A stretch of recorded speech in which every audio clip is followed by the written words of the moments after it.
any almighty credibility that he has. How funny would it be to see Goldberg come out with like MVP and the Lashley hose? Oh man, that was terrible. Hey, all right, we're live on YouTube, folks. We're going live, guys. We're going to do this live. Oh, all right, cool. Let's do it. Yeah, so we're live right here, right now. I do believe we are live anyway. Let me just check and make sure that we're live, because sometimes it likes to be stupid. I hope. What time? Are we going into the AEW time frame? Is it on now? Hang on a second. I always want to be opposite of them. All right. Okay, we're live with a little bit of a delay, but whatever. Hey, so I'm going to post a link to this thing to the show, and we're going to have people ask us questions. So yeah. Let me just how do I? I'm just going to do it this way. Hey Dustin, where are you at? I'm in Georgia. Georgia? I used to live in Florida.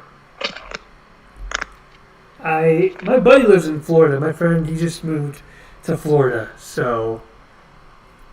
I was in Georgia once for a Braves game. Frank Viola against Ed Oldwine. Oh, so you were in Georgia when they were still in Atlanta.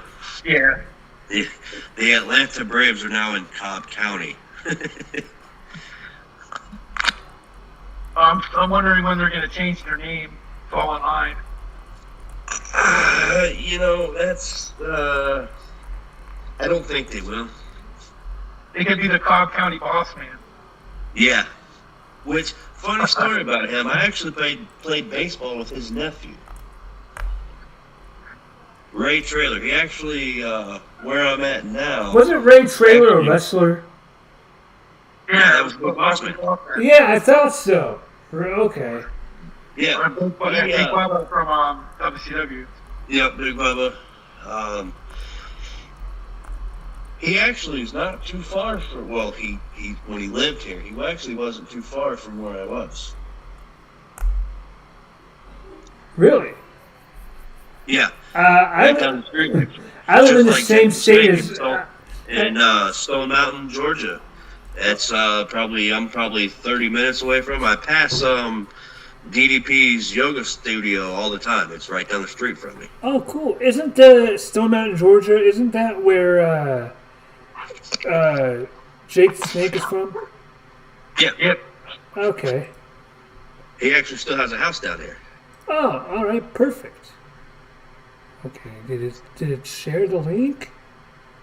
Come on. Please tell me you shared a link. Damn it. Sorry, folks. What the heck? I don't know why this didn't share my link, but whatever. Yeah. I live in Colorado. I'm in the same state as Lashley and E. Torres, pretty much. And I don't know any other wrestlers that are in Colorado. I got the McMahons. Well, and if you want to get technical, I actually have Cody Rhodes, Marietta. Yeah? He was born in Marietta. Okay, Marietta, Georgia. Okay. Yeah. I'm probably 15 minutes from there. Well, you got the most wrestling history than any of us combined. Because Georgia had, so much wrestling history, it's not funny. Yep. I was actually in attendance at the Omni Arena in Atlanta when Ron Simmons won the WCW World Heavyweight Championship. Hey, Dustin, I was just telling Mark before you came on. I was in the same.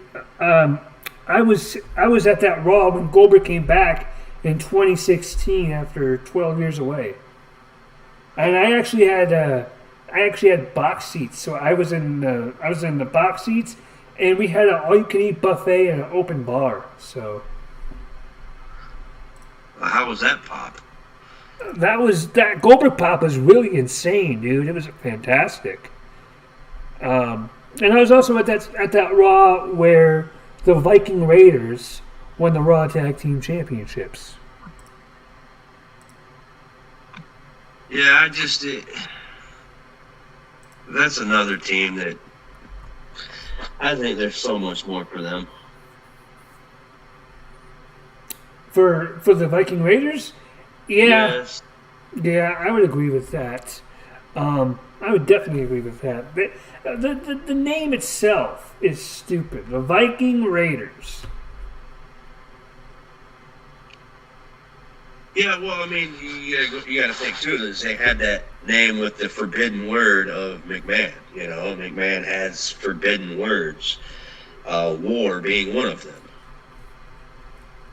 Yeah, they It makes banned you that. wonder why he don't like the name War. I think they banned that during the Gulf War, it maybe was, or it might have been later than that. I know they banned it because when they changed it from Raw's War to Raw. Yeah. Well, I think that was when the whole WCW Monday Night Wars thing. I know that they banned the theme song for SmackDown when it was Let the Bodies Hit the Floor because a bunch of people died in a massacre or something. Hey, I'm going to send you guys a link to the live video, so share this on your Facebook, boys, so that we can get some questions going here. If it'll send. All right, so how do we see the questions? So I'll be able to see them because I'm an administrator. So as they come through, I'll ask them to the people that ask questions. It'll be like a real show. Like what? I'm joking. So it'll be like a real show. Oh. Are they going to direct the questions to us individually, or are you going to choose which ones they go to? Well, no. They can comment on the live video on YouTube. Oh, okay. And yeah, and you'll see, so if you go to the YouTube video, if you go to this video on YouTube, there you go. Yeah, I saw the last one where there was comments on it from people. Yeah. Which one was that? With Bakery Music? The one with Ron on it. Oh, okay, yeah. Yeah, that was the Money in the Bank, yeah. That was, the cool thing about that show was, right after Money in the Bank, right after I thought that the Money in the Bank had ended, right after that Roman Reigns versus Edge match, I immediately called Ron just to start the show. And so we're starting the show, and I went to go turn off to turn off Peacock, and I go to turn it off, and I see that John Cena's coming out. I'm like, oh, and right on air, I go, oh shit, John Cena's coming out. Whoa. And Ron, you get a genuine reaction from Ron. He's like, are you serious? I'm like, yeah. He's like, oh wow. So he goes on, and he clicks, and you get a genuine reaction. He's cheering loudly, and he goes back, and he's like, holy shit, that was insane. And he marked out. He loved it. So, you get a genuine reaction from the both of us in that instance. Yeah, I was surprised you didn't get any boos. You know, I think that crowd was just happy to be back. Yeah, I think that had a lot to do with it, but I wonder how much, too, that WWE did actually dub some of the sound to where you didn't get. They dubbed the Chicago crowd, I think. Oh, yeah, you have to get rid of the CM Punk chants. Mm-hmm. And that's why I knew they were going to go back because obviously they make more money when you have the fans live there. But I thought that whole Thunderdome concept was like right where Vince McMahon wanted. And at a point, I thought maybe they would start doing more of that because he could control the crowd reaction the way he wanted it. You know, with like the whole, he wants everybody to boo a certain superstar, but yet you're going to have fans, and I'm guilty of it. I usually cheer for the heels because I like the heels. Oh, yeah. The heels are a lot cooler than the baby faces at times. I think that the problem with the Thunderdome is he books for himself, so he's the only one popping. He's the only one doing it. So he needs the crowd to tell him what he's doing wrong. Not that he's going to listen. Yeah, I was going to say, the crowd is telling him what he's doing wrong. That's not the problem. The problem is he's not listening. But he still needs that there so he knows in the back of his mind, okay, well, like, he did the right thing for Roman, let's put it that way. Eventually, he ignored the fans until he knew Roman was ready, and then he turned to, flip the switch, and Roman was the heel. That's the thing is, he wasn't going to put Roman in that position prior to him being ready. So, he ignored the fans for, 10 years? 8 years or whatever? Plus, he's still ignoring them. Yeah. It's an ongoing trend. Yeah, it's not just for, the certain amount of years. SmackDown's on all levels. SmackDown's, pretty much in gear with what the fans want. So, on the one show, McMahon's making all the right decisions. On Raw, no, he's not. So it's it's a fan product right now. I've always looked at Raw as that was his show for his enjoyment, because that was his encompassing baby that, when it started, that was his. And then the SmackDown thing, I think, only happened just because then he was like, okay, well, we can have the SmackDown and let them kind of give the fans SmackDown, but I'm going to have Raw my way. Yeah, I can see that. Because SmackDown was always, especially when Heyman was in control, was always producing wrestling talent that Raw would take. Reinventing guys to bring back to Raw. Yeah. And now it's not so much doing that, because I think that the deal with Fox made SmackDown more important than Raw is. Yes. So I think that he's allowing SmackDown to actually become what it should be. And there again, too, that I think that's where it's actually hindered wrestling is, or those shows, is that he's got so many hands in the cookie jar now, with Fox, NBC, and whatnot, that it's like you've really gave away control, but you still have control. It was like when they moved SmackDown to Fox, and the rumor was that Fox wanted Lesnar to be the champion, so that's when we had to push Lesnar straight to the front. Hey, Wrestling Fan 2021 has a question for us. Who is your favorite wrestler of the past 5 years? I'll let you guys answer first before I get my answer. 5 years? Yeah. Bray Wyatt. Pretty much, I mean, he could do a ballet and I'd probably enjoy it. I would have to agree and say Bray Wyatt. For me, me so much though it was the original Bray Wyatt that was, wearing the Hawaiian shirts, speaking all the words. And that was the thing. One of his promos back in, I believe it was when he first broke into NXT. It might have even been before NXT was NXT. It might have been that Florida Championship Wrestling or whatever. Was one of the lines that he said was, he wins wars without even lifting a finger. Who said this? Oh, Bray. Bray Wyatt. Oh, that could be. Ooh. And that to me, and I guess that's where I'm kind of a on the fence wrestling fan, is to me a lot of the storyline of the telling the stories, like Miz. One of the greatest on the mics is Miz. Undoubtedly. Miz has fallen off lately. And then you've got, Bray Wyatt, like the stuff that he says. 1 second. It just draws you in and it makes you want more.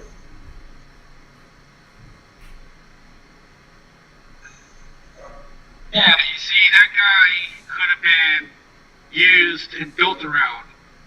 Yes. And not only, you remember the cartoon Hogan and Friends in the 80s? They could have easily done a cartoon with Bray Wyatt and his puppets. Easily. Yeah. They could have easily translated him into adult TV shows for horror. Anything, remotely involved with death, he could have been involved with. It's just so amazing how much money that he left on the table by releasing that guy. Yeah, and see, he brought a lot of his influence, and he's been on record saying this. He brought a lot of his influence from the old wrestler Waylon Mercy. For me, my favorite wrestler of the past 5 years, the past 5 years, I would have to go probably. No, shut up over there! Don't make faces. I'm sorry. Adam Cole, baby. And no, I would go actually with somebody completely different. Of the past 5 years, numbnuts, I would probably go with Cesaro. He's a workhorse. I'll give him that. He is a work. It's either Cesaro or Seth Rollins for me. See, Seth Rollins never, even when they were in the Shield, never really pulled the trigger for me. I like Seth now more than I used to because he's allowing himself to be not taken as serious. As a performer, he's just like he's crazy now. Before he was always trying to say I'm the best there ever was, ever will be. He was trying to be like Bret Hart, Seth to me is he is a very underrated worker, and a lot of people are very quick to rip on him because he's a quote WWE ass kisser. He's only kissing their ass because he works for them. If I was working for a multi-billion-dollar company, guess what? I'd probably kiss their ass too. Yeah, but I mean, you can still. He's just not answering the question. Yeah, he's kissing ass and he shouldn't have. He doesn't have to kiss ass. You don't have to volunteer to kiss McMahon's ass. No, you're the one that brings up the topic, the subject. You don't have to speak about it. Yeah, you're not in the kiss McMahon's ass club. God, don't bring that story back up. Jesus. Hey, Jonathan Jones says Vince is garbage personified. I could agree with that. Yes, sir. I can agree with that too. Actually, I think, he's a billionaire, and a lot of billionaires are garbage people. Mom, would you agree with that? Hang on, Mom, would you agree with that? I don't think he's a bad human being. I just think that I think he's lost touch with a lot of the wrestling. He has so much successes that and so many times people have said he lost touch. Like prior to the network, he had lost touch according to everybody. And then when he was going to do the network, people said he was crazy, it would never work. And then when it worked, he said, "Aha, I still got it." Yeah, but then it worked. But then it worked, and he decided, you know what? It's working. Let's change it. Yeah, but you understand he made $1 billion by changing it. Yeah, I mean, that's his thing. His eyes only see money. Here's the thing. I could care less. I'll say that again.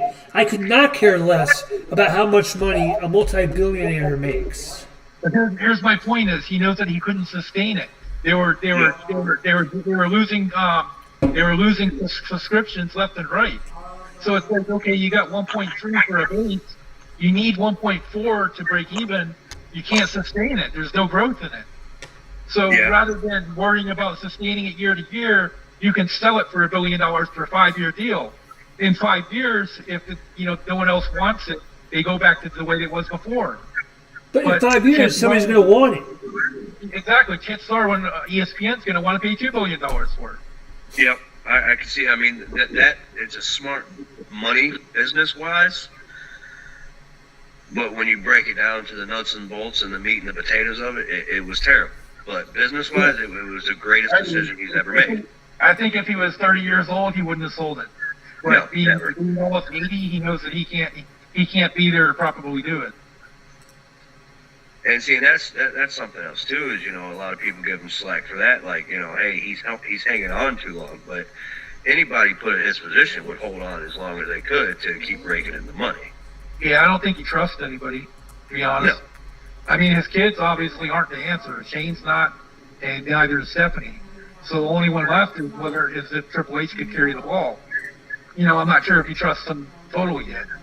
No, and I don't think he ever would fully trust Triple H. I mean, I would say he puts a lot of trust in Triple H, but I mean, look at what Triple H has done with NXT. He's done some good stuff with WWE or with NXT. Don't get me wrong.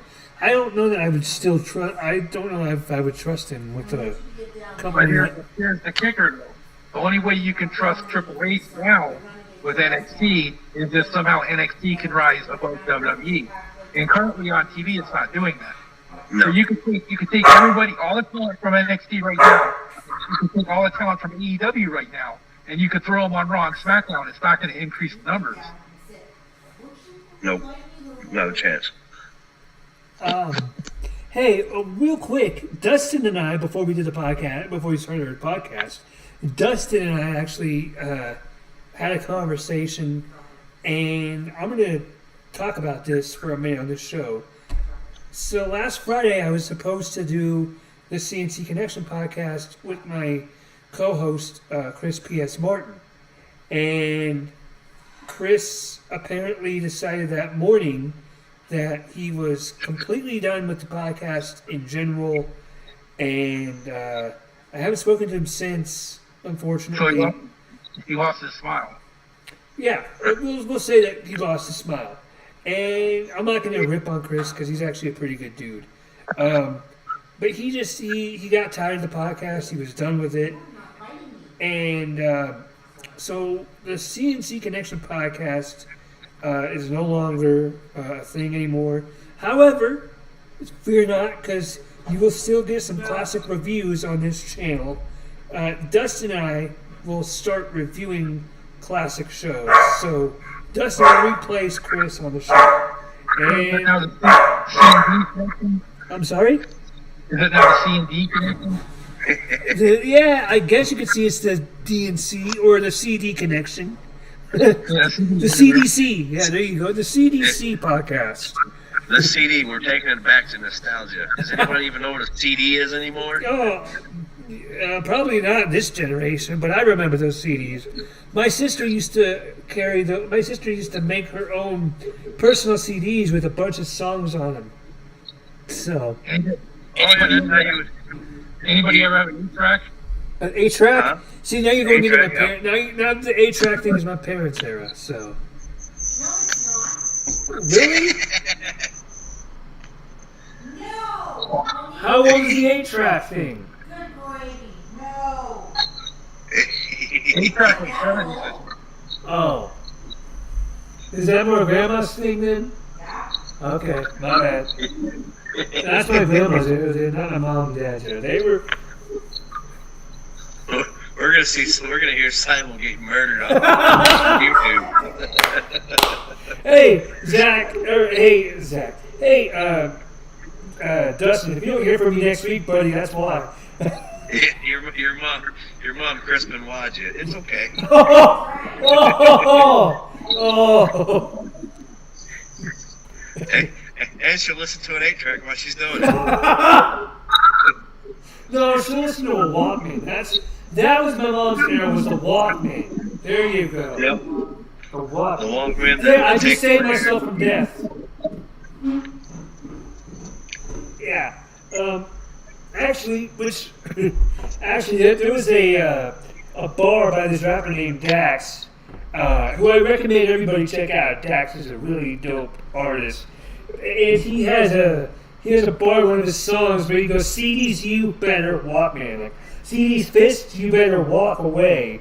But instead of saying that, he says, "CDs, you better walk, man." So there was just a little tie into that. But Dax he has some pretty good lyrics. I like his songs a lot. He has some, and there's a rapper named Clip Monstar who I'm supposed to interview at some point. I still haven't done it. I don't know when we're going to get that chance, but he has a lot of wrestler bars in his music. Like in one song, he has a whole song called TLC.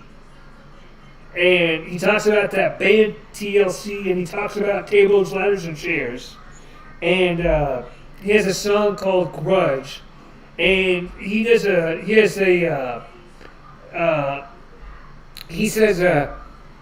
he says, still like Mick Foley, I'm Cactus Jack with the landmine. Don't care to show no do love lyrical threats to mankind. So, I listen to a What's lot. that going to be, the Ric Flair drip? Hey, these songs are actually better than the Ric Flair drip because they actually have actual like bars in these songs. Ric Flair drip, that all they got is Ric Flair drip. Go woo in this bitch, whatever. And I'm just like, that's not. At least with like Clip Monster, you get something to go with it. Like still like Mick Foley on Cactus Jack with the land, it all kind of flows together. You know what I'm saying? Let me ask you two a question. What up? You think wrestling's that popular now amongst the musicians per se that in 5 or 10 years we're going to be hearing lyrics about this era, or do you think that? I mean, seriously, I'm asking seriously. You think that that's a possibility? Maybe. You think that wrestling's so unpopular now? I can see people rapping out like CM Punk or whatever. Yeah. Well, to me, I mean, if you look at it too, that back in the day, or so to speak, it was a certain group of people. To where now wrestling's pretty much it's so mainstream now that everybody's got their hands in it somehow, some way. I mean, I know back in the WrestleManias they had musical acts there, but it was you would see a musical act to start like a WrestleMania or something, but you wouldn't necessarily have any songs about the wrestling in it. Whereas now, because it's so mainstream and it's such a huge net that pretty much everybody's under it now, that it's almost impossible not to now. But I think wrestling has lost a lot of viewers in the past couple of years, unfortunately. But I also think that, see, people like Jim Cornette, they like to say that it's dead, wrestling is dead. No, that's not true, because enough people are still watching and talking about it. I mean, you go on YouTube, you got people talking about all kinds of things wrestling. I don't think it's dead. His version of wrestling is dead. Well, wrestling in a sense that he's talking about is WWE isn't wrestling. Let's put that first and foremost. It's sports. They're entertainment. Yeah. AEW would be wrestling. NXT would be wrestling. Hang on. AEW is a variety show. Well, But my it's point closer to wrestling is, than WWE is. Okay. that's my point. Well, hang on. Because They both have been AEW, you say it's closer to wrestling than WWE. I don't know if I agree with that necessarily, because AEW is doing some really stupid stuff right now with the pizza cutters and the plates of glass and all that crap. And that's not wrestling. It's a brand of wrestling. See, that's the thing. It's a brand of jackass, is what it is. Well, I mean, okay, if you look back at back in the Attitude Era, when they were pushing the hardcore division. That's everybody's argument for it, but I would argue that even with the hardcore division in WWE, they didn't do pizza cutters, they didn't do the broken plates of glass, they didn't do the most hardcore that they got with the Attitude Era was cookie sheets and tables and chairs. Jim Ross busted a cookie jar, a candy jar over. Okay, but he didn't put the person he didn't put the person through a plate of glass, and he certainly didn't take one of those broken shards of that glass and dig it into his opponent's skin. Well, no, but if you watch Deathmatch Wrestling, which that guy, forgive me for Nick not Gage? really knowing his name, because I'm not a big Deathmatch Wrestling fan. Oh, Foley was in 13 or 14 of them. Yeah, So, I mean, but you got to look at it too. Is they push the envelope so many times to where, what could you possibly do next that would, because think about it. Back in the day, you'd take a power driver. That was a finishing move. Nowadays you take a power driver and you brush it off like, okay, cool, let's go to the next move. Mm-hmm. It's because they've pushed the envelope so far and so many times it's almost like you're running out of things that you could do because to me, wrestling is more of a making fans believe type situation. So you say that wrestling is a making fans believe type situation. I agree with that. Make them believe in the characters and the gimmicks, and we'll get into one in a minute. But make them believe. I'm sorry, I can't believe in a wrestler going through a plate of glass. I can't believe in a wrestler getting sliced open with a pizza cutter. I will say that was a funny thing last week on Dynamite when Nick Gage did the pizza cutter spot on Jericho, and right immediately they go to a Domino's commercial. That was pretty funny. I mean, and then Domino's immediately said, "Hey, we had nothing to do with that. Our hands are clean on that one." See, it also depends on how it's done and how it's gimmicked. Like, Exactly. in some of its death matches in Japan, they weren't like they had a Taipei death match where you tape glass to your fists. Now They also had to run a death match, didn't they, in Japan? those were brutal though. That's like, and that was legit. It wasn't like I didn't know he died in them, but it was like a legit competition. Like it was scripted as well. But I mean, you know what I'm talking about, like, because they take wrestling seriously in Japan. Japan is some crazy people. You got octopuses chasing after young teenage girls and stuff. And Okay, if we want to talk about spots and whatnot, look at when Randy Orton and Jeff Hardy were in that TLC match when he took a screwdriver through his ear. God! I mean, In that Hell in a Cell? Yeah, that was... God. Oh. It's like the first Foley bump off of the cell when Undertaker took him off. They didn't gimmick it because they didn't know what was going to happen. No. But then when they did it again, they gimmicked it so much that it didn't even look like it was going to hurt, Right. they gimmicked it to death. Like that was it, and that's what I'm talking about. Pushing the envelope was okay. So they do that, and then he goes through the center of the cell onto the mat. Okay, well then the next one you see, you've got Rikishi going into a bed of hay. Like he falls backwards off halfway up the cage. Yeah, and I get why they gimmick the cell and everything. I get why they gimmick everything for safety reasons, but it's not the same. And if it's not going to look the same or be the same as the original, don't do it.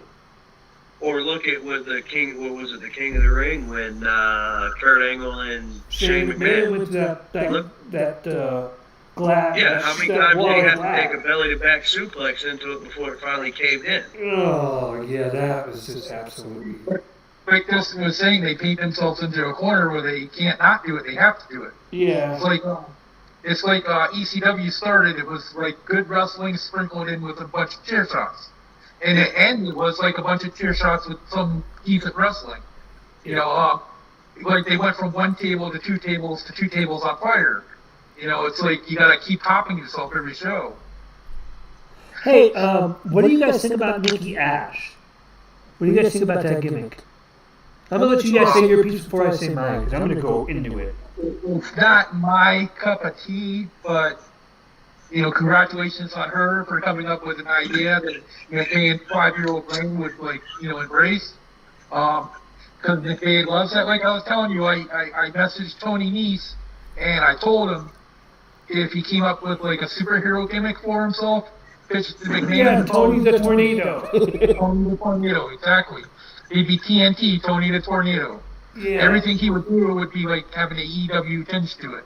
Like his finisher would be the dark elevation. Yeah, that's funny. Yeah, I remember. And hang on a second. Hang on just a second, because I actually made some jokes too. He would have his aerial elite, weapons to use as offense. Yeah, I actually, I do remember that. Let's see if I can find that. Or there it is. Because I remember I made some jokes. I said something like, where is it? Where did you go? Hold up. Yeah. The superhero gimmick to me is Molly Holly, Hurricane Helms. I mean, if it's what she wants, okay. And to me, it's you can replay other gimmicks before, but to me, it's what you make of it. Yeah. And if she can excel in it and she has a following, and that's the thing about wrestling is it's not going to always be for everybody. Well, You know, and to me, the superhero gimmick's really not the thing. But then again, you think about it, Bray Wyatt's Firefly Funhouse to me was freaking awesome. yeah. The jokes that we made about Tony the Tornado, by the way, I said something like his blood type is Omega, and he'll be around for a while because he's still a young buck. Okay, and speaking of that, and that's gonna, I'm gonna kind of jump off topic a little bit with the young. We're off topic all the time on this show, so. And I know it helps accentuate things, but Jesus Christ, can we stop slapping our legs? Yes. And can we stop using? Can we stop kicking out of every single move? You know what? I gave the Young Bucks a chance. I watched a Ring of Honor match once. Young Bucks were teaming in it. It was the first time I ever seen the Young Bucks wrestle. Last time I ever watched them wrestle was, they just constantly were doing crotch chops the entire match. The Young Bucks, I watched them as Generation Me in TNA, and I was actually pretty impressed by them. I was really, really impressed by them. I was like, ooh, because they had some pretty cool moves, right? But then you get to watch more of their matches, and you hear them, and you see them online and on Twitter, and you see how they are, and you're like, oh my God, could these two be any more pretentious? Like they think they're funny, and they're just being annoying little twats.